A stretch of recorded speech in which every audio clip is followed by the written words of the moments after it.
Come on, give God a hand clap of praise. If you know God is good, come on, give God glory in the place. How's everybody doing this morning? I heard this side. How's everybody doing this morning? How's everybody doing this morning? This is the side right here we got to work on. It's this side right here.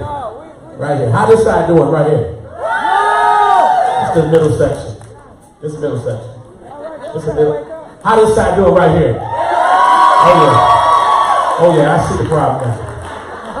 It's the middle section thing. Are the seats too good? Is that what it is? Let's try it again. How y'all doing right here in the middle? Yeah.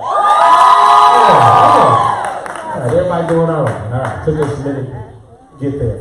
Bless God for you. Today is 4th Sunday, but more importantly, it is Creativity Sunday. Would you give God praise? Praise for that.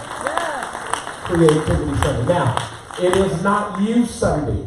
It is not Youth Sunday. I don't want you to think that we're doing Youth Sunday. Our youth are dominant in it because I believe we ought to invest in our youth. Amen?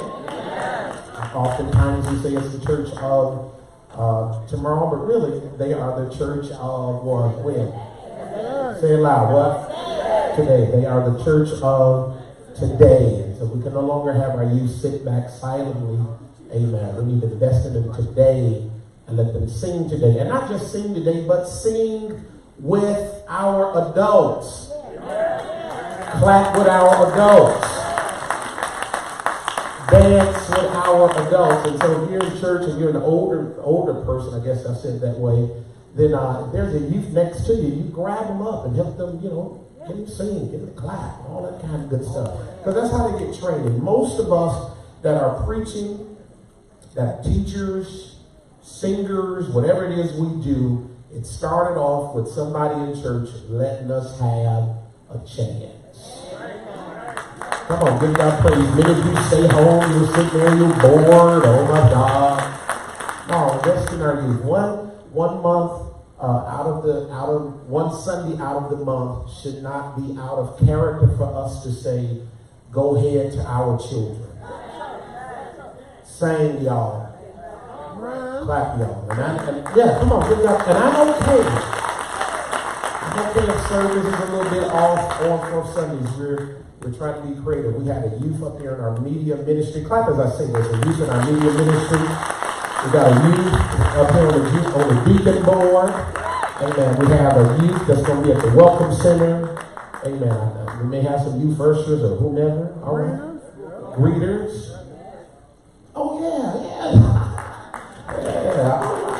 Youth firsters, youth greeters. Amen. We're singing and praising and worship King. Now, again, this is a Youth Sunday, so I'm encouraging and challenging all of you, all of our adults, who come to church every Sunday and sit in the audience. We bless God for you. But I want to use 4th Sunday for you. For you. Touch your name and say, for you. I want you to move into an area that you're not accustomed to. Some of our adults need to be an usher for a Sunday, a volunteer for a Sunday, a singer for a Sunday. Somebody got a solo in their spirit. Who got a solo in their spirit? Sister Tamika got a solo. Not Sister Tamika. Not Sister Gail. Not Sister Gail. Sister Gail, you got a solo in your spirit? Amen. One of these Sundays, I want somebody to come over. Touch the answer. Your hand been raised 10 minutes. Brother Juan got a solo? Brother Travis got a solo. One of these Sundays, we gonna get a solo. I am blessed today to have my adjutant, my bodyguard, my right arm man, just for the day. Amen. Took a lot of proximate coding and bag of chips, but nonetheless, he is here. Come on up here. Come on, give God praise for him. He's going to welcome our visitors.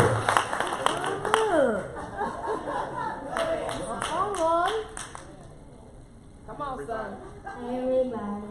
Hi. Welcome to the Temple. Will all of our visitors please stand? Will all our visitors please stand? Visitor, would you please stand?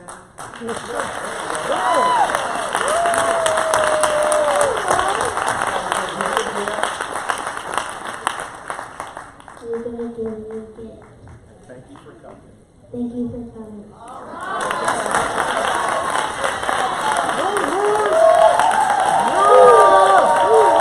Hey, come on. He got his iPad back. He's out there with that. Thanks, Trusty Lowe. Amen. All right, now listen. Today is Creativity Sunday, and in so saying, we've got a very powerful message that we're going to do for you.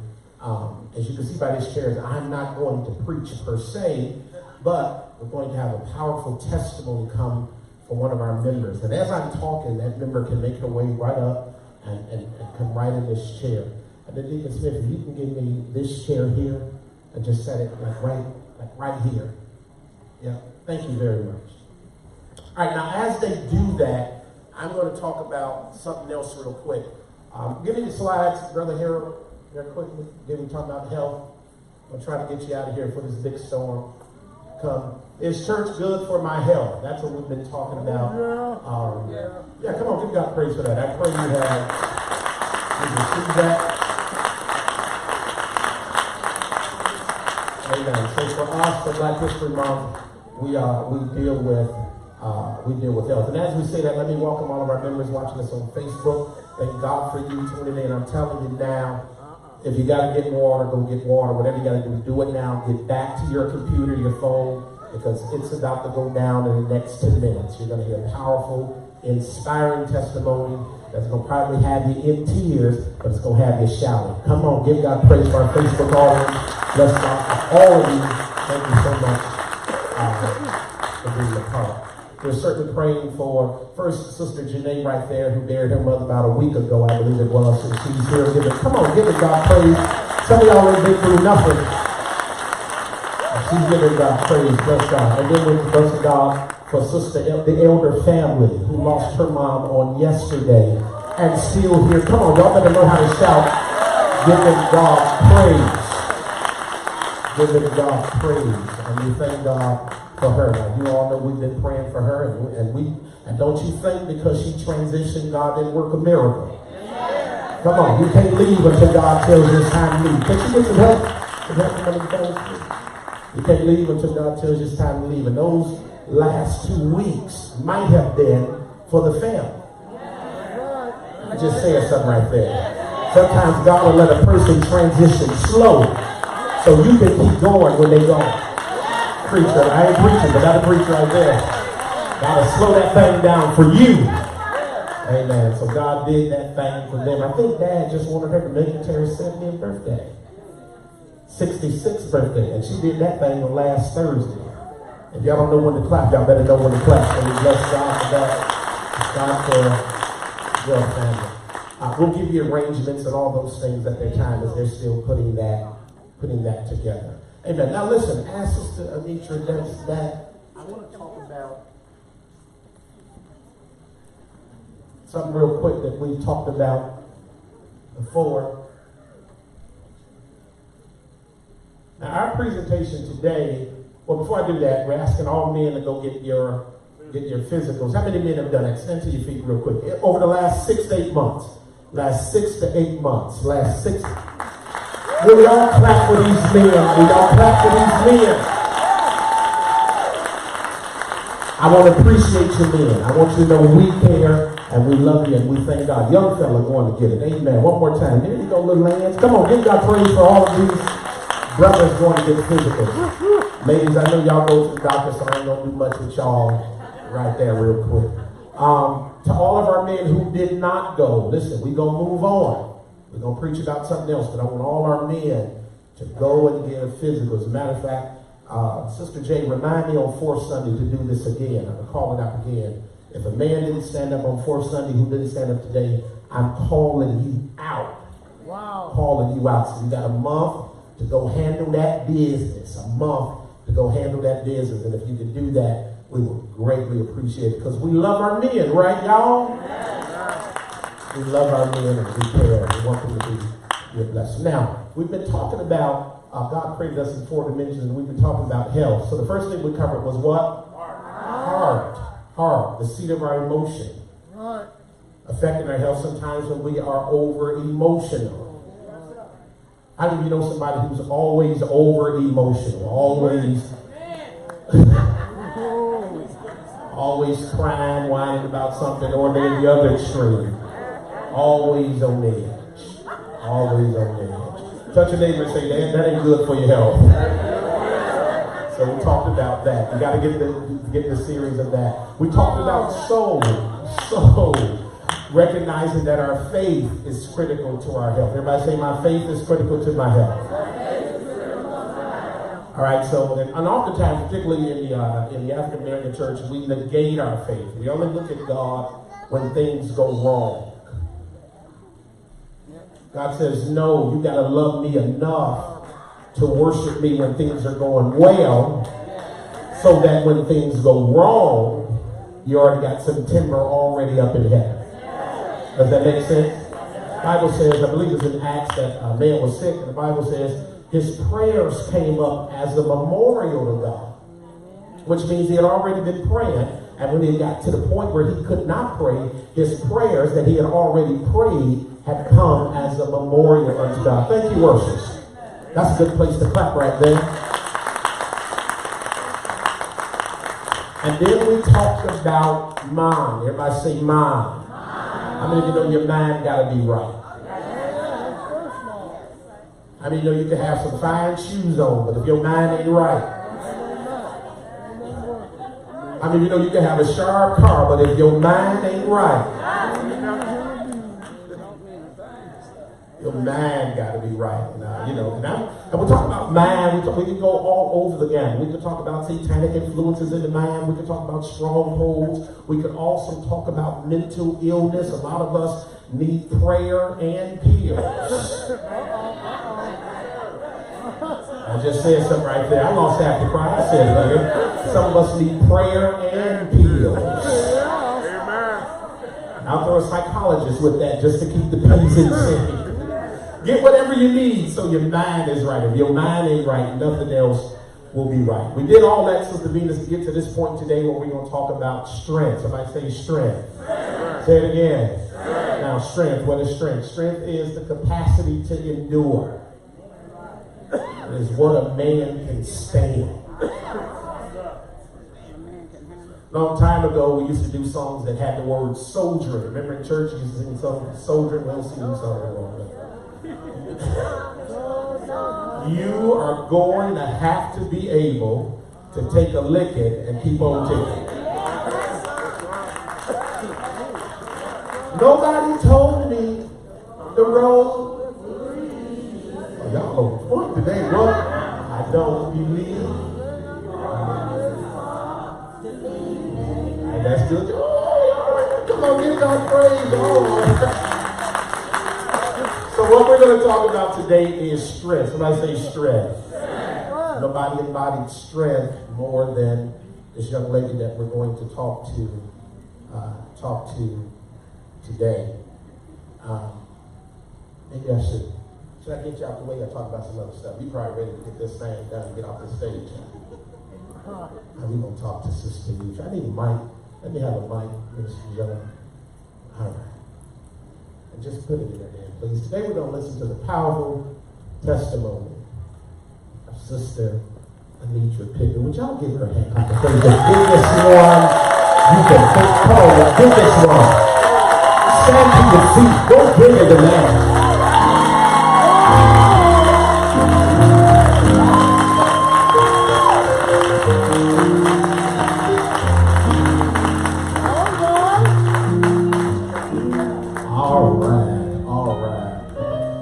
This is what Fourth Sundays will This is what Fourth Sundays will be about. I don't want to preach if I don't have to. And we ain't gonna run from preaching. But if we can do some more creative stuff on Fourth Sundays, like interview you. How about you preach? Fourth Sundays, you preach. You got testimonies all interwoven in your lives. We're gonna bring you to the stage and just talk to you so you can share your story. or sang your song, or preach. I get out the way and give you 2 minutes. 2 minutes with a hot mic. Just 2 minutes. Amen. But Sister Deidre's here. We flew her in from Canton, Michigan, y'all. Y'all better go ahead and give that praise all the way from Canton, Michigan. Sister Deidre! All right. Now, who's this young lady sitting next to you? Who is that? How's she on the stage? This is Sister Spears, my younger sister. Oh, sister. That's why she's on the stage. All right, give Sister Spears a hand clap of praise.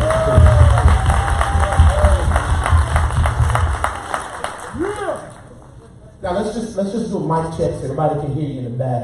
Just tell everybody who's your favorite pastor. Let's see if we might work. Wow.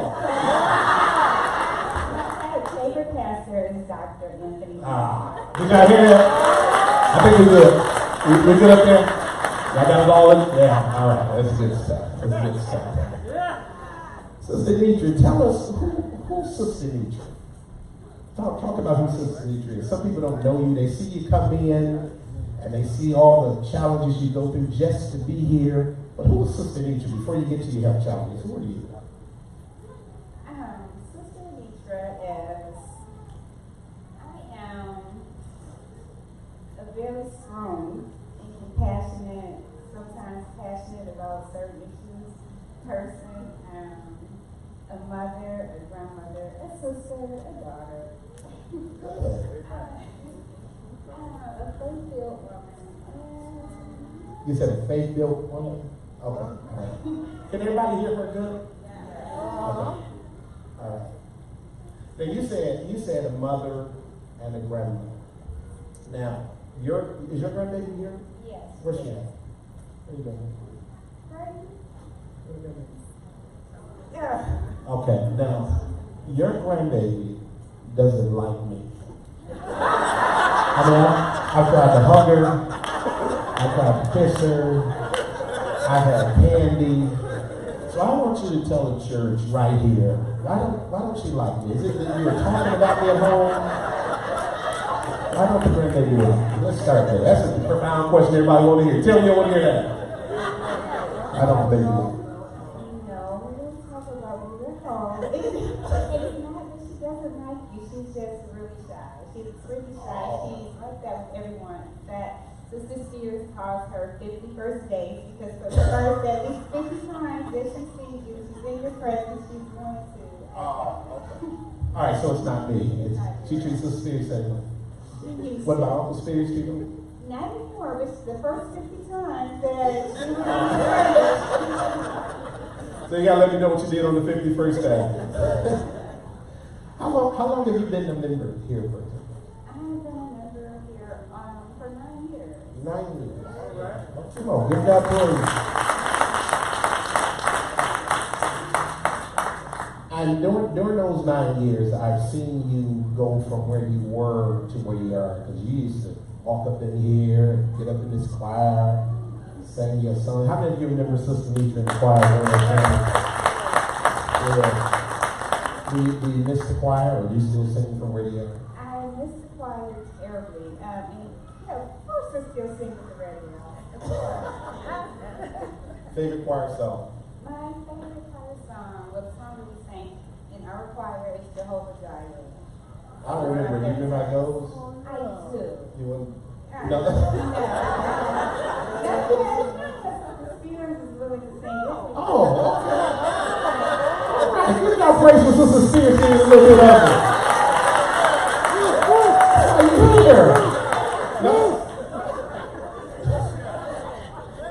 So 9 years. 9 years you've been a member, and we've seen you again from walking in here to what you're doing now. So talk a little bit about your health. What's going on with Sister Deidre?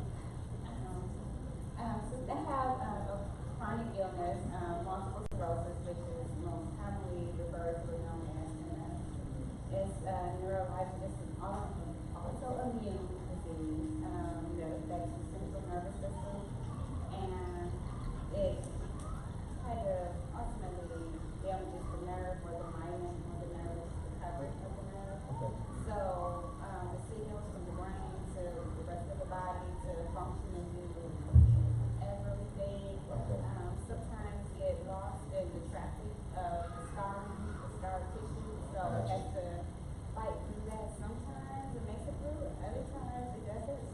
brain is sending signals that's telling the body to do something bad.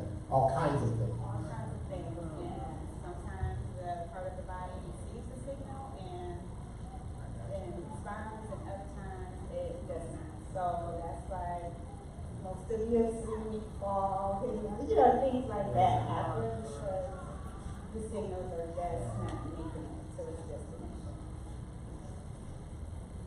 When you fall, what helps you get back up and try again, keep going? How do you keep going? He doesn't want to keep going. I mean, I can fall, but I want to stay.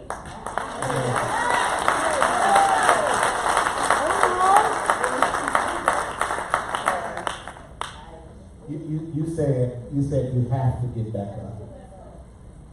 Why do you have to get back up? Why can't you just stay home and say, I'm done, I'm tired of this? Because I have to. I can't. It's better for me to, even when I'm home, I'm viewing it on ItsWeb TV or Facebook Live, but it's not the same as being here and feeling the spirit and being in the assembly of the saints.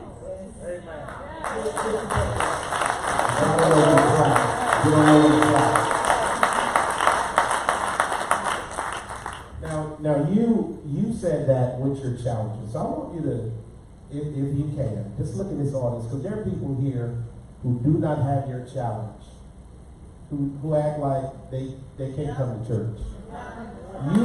You come to church with your challenges. Falls, slips. And I see you, and as a matter of fact, when I'm up preaching, I see you come in, I see your sister go out and get you. You keep coming. Tell somebody out here who's got the activities of their limbs,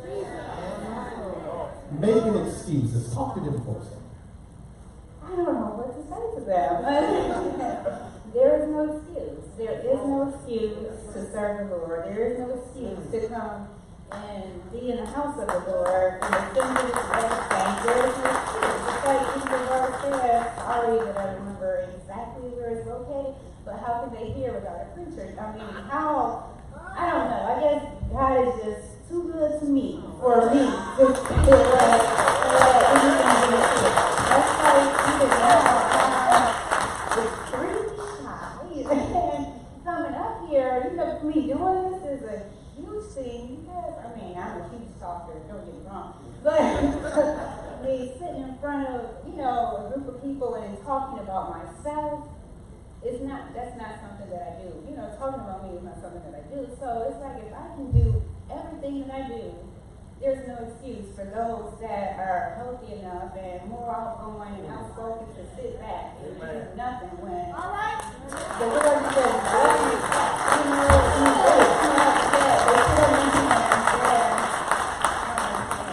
I don't understand it. I just ask that you all make it out to church.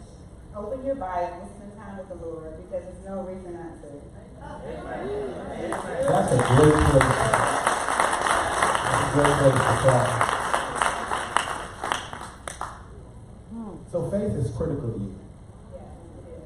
All right, so let me ask you this, because somebody out there may wonder this. Have you ever gotten frustrated with God based on things you're going through? Have you gotten mad? Yes, I have. I have because, in life there are things that we all need to do and we should have control of. And there are some things that at times I do not have control of and I get frustrated. And then I'll say to God, really? Yeah. And I'll take it, another second, and thank Him for my life and what I can do and the ability that I have.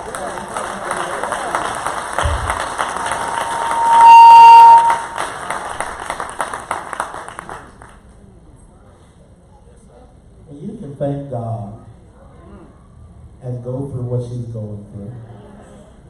It says to all of us who sit at home complaining, put it in check. I mean, the worst you got is a splinter, little headache here and there. She just said, yeah, she gets mad, she gets frustrated in her face. That's human. But she also said she gives God thanks because she still has her life. I wonder if I got 30 people who can praise God. Everything where you want to be, but you still got life, health, and strength. That's phenomenal. You're inspiring people. You're inspiring people on the web, and I'm sure we're going to get the comments and they're going to say, I'm sure. A couple more questions and I'll get you off this stage. Talk about your family. I'm sure to deal with what you're dealing with, your family is critical. Yes, they are. My family, I love them. I can't, there are words to express or explain how much I love my family. They are phenomenal. If it weren't for my faith and my family making sure my faith is, I don't know. It's just, they're all so very supportive. Came up here to sit with me, you know, to give us comfort. And that's everything. My sisters, my daughter, my dad, my aunt. My entire family. Of course, my daughter, even my granddaughter is just inspiring and helps me. I'll tell you a little story about her. Okay. When she was a little over a year old and she couldn't even talk, she didn't say a word to me, but she came in and she saw me fall several times, even with her, but she saw me on the floor. She walked in the room, she saw me on the floor, she put her little hands on my leg, and she said, Amen. Come on!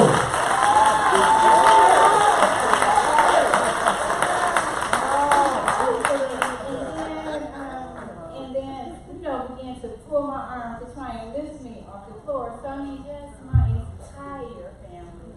I just love them more than I can express in words.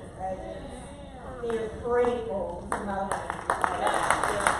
Give God praise for faith and family. Very quickly, can all of Sister Nitra family stand? All of Sister Nitra family stand. Come on, let's praise God for them. Helping one kind of way or another. Thank God for all of you.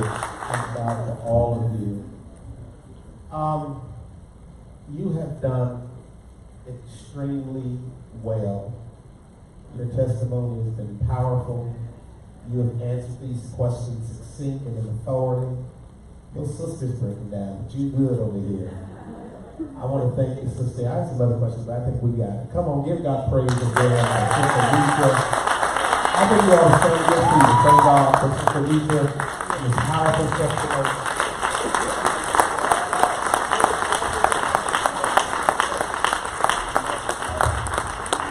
Come on, let's get some help for her then. One more time, give Sister Nitra Christian a hand clap of praise. Still coming, still faithful, still strong, still doing the will of the Lord. Amen. High five 3 people and say, no excuses. Come on, look at this. No excuses.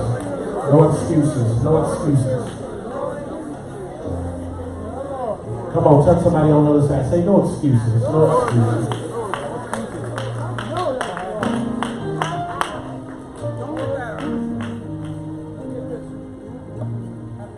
If she can do what she does, raise a daughter and a granddaughter, with all that she's going through, you can handle your situation. Of course, she didn't want to do it at first, but I'm glad God gave her the strength to do it. We bless God. We bless God. This is Nitra. Now, I'm going to talk about this real quick, and then we're going to get out of here. That's the word for the day. That was the word for the day. I don't think anybody can close out this health series better than that. So the last thing I want to talk about, and this requires strength. This requires strength. A few years ago, I had all of the men here in our ministry do a folder on what happens if you die. What does What does? And I did this for the men because we're the head. We're the leaders. We took every man through what we call a red folder. Everybody say red folder. And many of our men emerged out of that conversation we had, going home doing a red folder, having a conversation with their wife. And the question becomes, what happens to my family in the event that God calls me home? And I'll give you this story, and I'll do it very quickly, and I'm going to try not to get emotional as I tell it. And I won't say the man's name because we're on web, and I don't want to put his business out there, but I'll just call him, let's say Mr. Webb. Everybody say Mr. Webb. I shared this story with the fellas, and I remember specifically telling Deacon Tate, I think we both cried when I first said it. But Mr. Webb lived across the street from me, and Mr. Webb was a GM man. Went to General Motors his whole life, retired after, 35 years or so. He was a Cadillac driving, washes car, sharp dressing, GM kind of man. House was immaculate. I mean, grass next to me. Grass was the greenest grass. He tore me up. Had his garage meticulously, snow blower where snow blowers go, lawnmowers where lawnmowers go, stuff all on the wall. Painted. He stopped by my house one day and said, "Man, when you gonna get this garage together?" It is together. He was that kind of guy. And this may be the last time any of us heard Mr. Webb. It was one winter night. We were out snow blowing. He was doing his yard, I was doing my yard, and neighbor's yards, what have you. And I finished my neighbor's yards, my yard, I should say driveway. And he was over there because Mr. Webb felt that if he didn't see sidewalk, it wasn't done. He didn't want ice. He didn't want snow. So after he would snow blow, he would take his shovel and when he was done, Travis, all you could see was pavement. So I remember as I was wrapping up, and it was cold. It was cold outside. I remember hollering over to Mr. Webb. I said, "All right, Mr. Webb, that's enough. Old timer going in." We call him old timer. And I remember him saying, yeah, just kind of that thing, waved his hand. And he went in the house probably 10 minutes after that. And that night, Mr. Webb had a heart attack and died. What is interesting is he died in his winter coat, which means he never made it beyond the kitchen to do anything else. When Mr. Webb died, because he was a GM man, drove Cadillacs, dressed nice, he paid all the bills for his wife. She never saw a bill, never wrote a check, which we would call good. But when he died, because she did not have that experience, didn't know this bill, that bill, when he died, she struggled. Found out that there's some paperwork he didn't do at the job, so the ex-wife got. That's the part of the story that won't be over. I said he died, with nothing. With nothing. People die. I said the life insurance. Like,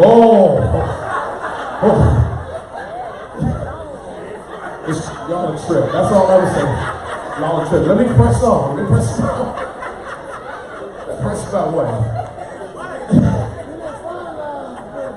So we saw Miss Webb struggle. Sister Jackson, we saw her struggle. And one day, my wife and I were out with the kids outside, and she drove by, stopped by our house, let the window down, and just came into tears because she had to now, for the first time, go back and get a job. She can't make the mortgage payment. She's driven Cadillacs her whole life. And now she's in and I won't name the car in case you got one. I don't want you to trip on it. God forbid I say that. But it wasn't a cat. Because she had to work for the first time, she became stressed. And I think it was about 1 year later, she died. It's something fascinating to see a family in your subdivision, middle class, meticulous lifestyle, and in less than 2 years, because they did not have the conversation of what happens if I die. This middle class Cadillac driving green grass house family went into struggle. Add insult to injury, was a few years later, we were at the homeless shelter. This is what I shared to you, okay? And we were ministering to the men, and I went on the other side and ministered to the ladies a little bit. And I looked and I saw their daughter. Their daughter is now in a homeless shelter. Middle class Cadillac GM driving family. To see this lifestyle become dismantled. Her and her brother eventually, some kind of way, got back in the house. And they lived there as long as they could until they were evicted. Here's the part that really gets you. Because I remember how Mr. Webb meticulously kept his house. It was a sight for the whole sub to see them just pilfer through his garage and throw lawnmowers everywhere and tools. And what this man had spent his life doing, they had literally snatched off walls and just tossed it here and there. They called a U-Haul truck and they loaded all the stuff in a U-Haul truck and left the U-Haul truck in the driveway for about 2 weeks. Probably had no place to put it. To see all of Mr. Webb's stuff in a U-Haul truck. And ultimately, me and president of the association called police, and they called U-Haul. U-Haul came to get the truck. To see that U-Haul truck drive out of our subdivision with all of Mr. and Mrs. Webb's stuff just vanishing in the day taught me a lesson to make sure that if I die, Sister Jane and my fam can still maintain some level of you.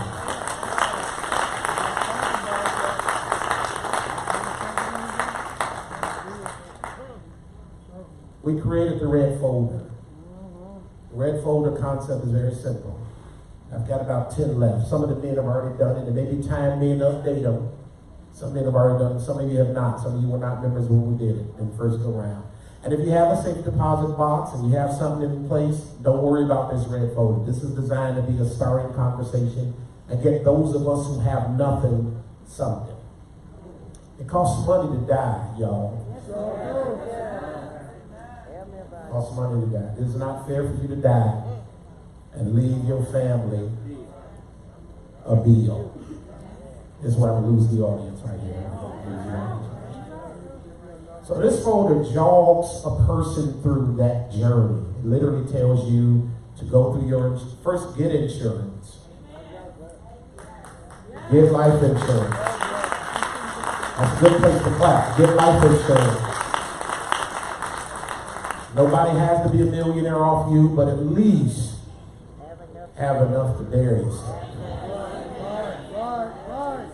And if you're a husband or wife, leave a little something, so that you can maintain some level of living and for your kids.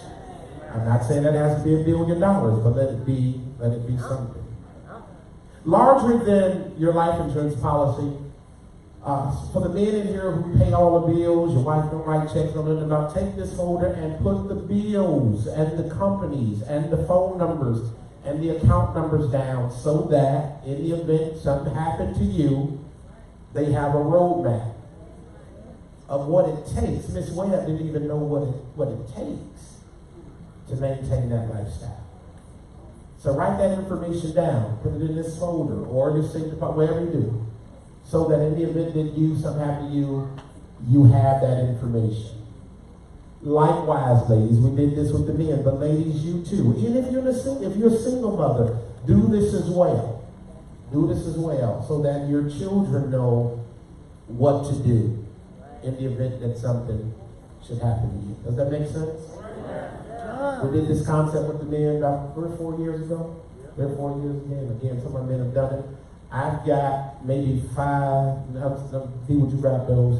If you're a man in here, you haven't gone through this conversation with us, would you raise your hand right here, bring your folder? All right. And if you're a lady, we got enough. I'll give some more if we need some more. We'll do this again. We may do this as a whole church one 4th Sunday. Would you give God praise for these men raising their hands?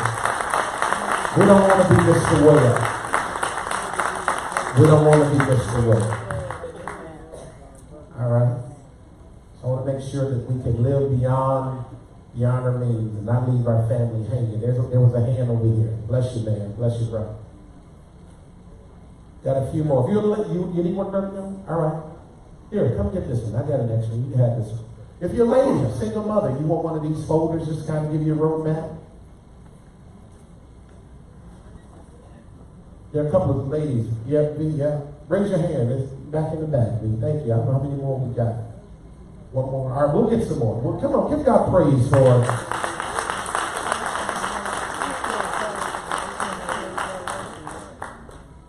It takes strength. I couldn't think of a better way to end our health series on Sunday than strength. I didn't even know at the time when we put strength last, we were going to do it this way, but I see now what God wanted us to do it, because he wanted us to hear powerful testimony from Sister Anitra.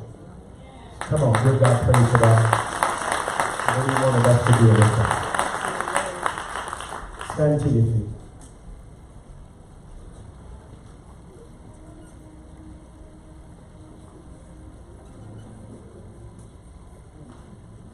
You are my strength. Yeah. Strength like no other. Yes, Lord. Strength like no other. Yes, Lord. What? Reaches grab your neighbor's hand. You are my strength.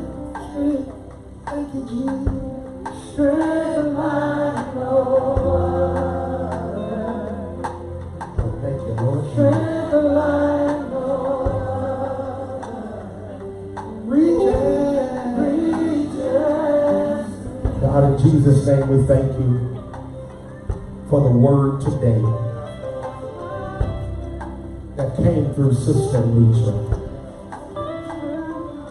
We hear you loud and clear. No excuses. And even though there are times she gets frustrated in her faith, she still thank you for life, health, and strength. Let her ministry now speak to all of us who have the activities of our limbs. Spend more time complaining about what we don't have than thanking you for what we do have. God, I thank you for every person in this place. Thank you for giving us, clothing us in our right mind. Thank you for mending our hearts. Thank you for being the lifter of our soul. And thank you for joy, because the joy of the Lord is our strength. Father, I speak healing and wholeness in all 4 dimensions in all of our lives, in Jesus' name. Don't let the enemy come and mess with us, but give us wholeness. Wholeness that even if we are sick, we're still healed in Jesus' name. God, I thank you again for Sister Anitra, and I pray for healing and wholeness in her life. I know what the doctor said, I know what the prognosis said, but God, you're another doctor. And I believe in you, God, in Jesus' name, that you can heal her dilemma in Jesus' name. And I speak it and I send forth your healing angels. Thank you for every time she falls, she gets up again. Thank you that nowhere do you let her stay where she is, but you let her get up again. God, I thank you. I bless her life, her testimony. Continue to give her strength. In Jesus' name. Then I thank you for every person in here who stands in the persona of Mr. and Mrs. Wade. Don't let us leave with our house out of order. Help us to get our house in order in Jesus' name. Minister to us. Give us the strength to have that conversation. And I thank you in advance for the lives you're going to turn around. Thank you in Jesus' name. Every glad heart say it is so. Amen. Thank God. Come on, let those hands go. Give God praise. Come on. Leave the Lord at least 2 or 3 people. 2 or 3 people and tell them it is so. It is so.